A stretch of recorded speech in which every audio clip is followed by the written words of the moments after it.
Corona की वजह से जीवन खोने वाले स्वर्गीय डीएसपी अशोक दहिया की पत्नी व पुत्र आज गृह मंत्री से मिलने उनके निवास स्थान पर पहुंचे और उन्होंने गृह मंत्री का धन्यवाद किया।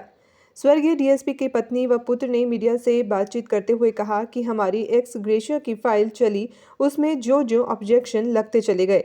उन्होंने कहा कि मन बहुत दुखी होता था कि एक अधिकारी ने आगे बढ़कर अपना तन मन धन सब न्यौछावर किया, फिर इस फाइल के ऊपर ऑब्जेक्शन लग रहे हैं।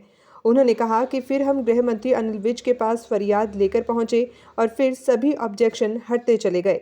उन्होंने कहा कि अब मेरे बेटे ने 20 अप्रैल को हरियाणा पुलिस में गुरुग्राम में सब इंस्पेक्टर की पोस्ट पर ज्वाइन किया है।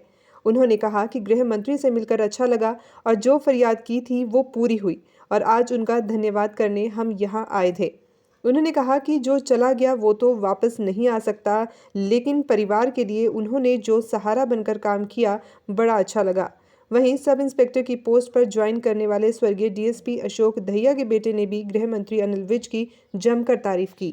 यहाँ टाइम नहीं लिया, केवल आपके दरबार में यहाँ आकर बाहर केवल मैंने अपॉइंटमेंट ली और केवल 2 ही राउंड में मेरा काम पूरा हो गया। नहीं, मेरी ड्यूटी है काम करना। मैं इसीलिए बैठा हूँ, लोगों ने इसीलिए मुझे बनाया, पार्टी ने इसीलिए दायित्व दिया कि मैं लोगों की तकलीफों को दूर करूँ।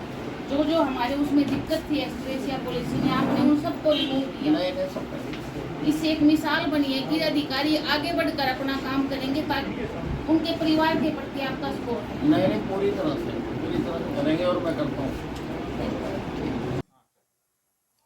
कर्मचारी हैं और कोरोना वॉरियर्स जो भी जिन्होंने पूरी कोरोना में काम किया है, उसके प्रति हमारी सरकार कटिबद्ध है, पूरी तरह से वचनबद्ध है कि हम उनके साथ खड़े हैं। और ऐसे जो कोई शहीद हुए हैं कोविड में, तो उनको एक्सग्रेशिया नौकरी देने का काम किया है हमने। उसी में ये डीएसपी महोदय भी आते हैं और इनके बेटे को नौकरी मिली है। मैं श्रीमती कविता रानी, धर्मपत्नी स्वर्गीय डीएसपी श्री अशोक कुमार दहिया, कोविड के दौरान ऑन ड्यूटी वो बादली डीएसपी थे, उस टाइम एक्सपायर हो गए थे 26 अप्रैल 2021 को। उसके बाद हमारी जो एक्सग्रेशिया केस की फाइल चली, उसमें जो जो ऑब्जेक्शन लगते थे, मन बहुत दुखी होता था कि एक अधिकारी ने इतना आगे बढ़कर अपना तन मन धन सब कुछ न्यौछावर किया और फिर उस फाइल के ऊपर ऑब्जेक्शन लग रहे हैं। विज साहब के पास आकर हमने एक बार फरियाद की और हमारे सभी ऑब्जेक्शन स्मूथली रिमूव होते चले गए।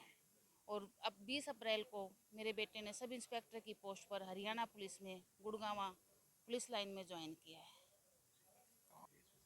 और डीएसपी बादली झज्जर साहब से मिलकर अच्छा लगा। फरियाद जो की थी वो पूरी हुई और बिना किसी ऑब्जेक्शन के हमने कहीं धक्के नहीं खाए, कहीं किसी से कोई अपॉइंटमेंट नहीं ली, डायरेक्ट आकर हम इनसे मिले। जी, आज हम उनका धन्यवाद करने आए हैं। हाँ, बेटे को आशीर्वाद दिलाया, मिठाई खिलाई। जो चीज़ चली गई वो वापस नहीं आ सकती, लेकिन परिवार के लिए जो एक सहारा बनकर उन्होंने हमारा सपोर्ट किया, बहुत अच्छा लगा हमें। काश है, मेरे फादर डीएसपी बादली अशोक कुमार थे। कोरोना के दौरान एक फ्रंटलाइन कोरोना वॉरियर होते हुए उनकी डेथ हो गई, तो एक्स ग्रेशिया पॉलिसी के तहत मेरे को सब इंस्पेक्टर की जॉब मिल गई। मेरी जॉब में बहुत दिक्कतें आई जब वो प्रोसेस चालू हुआ। एक बार हम विद साहब से मिले, हमारी सारी दिक्कतें पूरी कर दी गई, एक स्मूथली हमारे सारे काम हो गए। अब मैं यही चाहता हूँ कि मैं उनकी तरह एक ईमानदार पुलिस वाला बनूँ और अपनी ड्यूटी निभाऊँ। उसने आशीर्वाद दिया, बोले अच्छे से ड्यूटी करो और मैं उनके आशीर्वाद के ऊपर पूरा अमल करूँगा।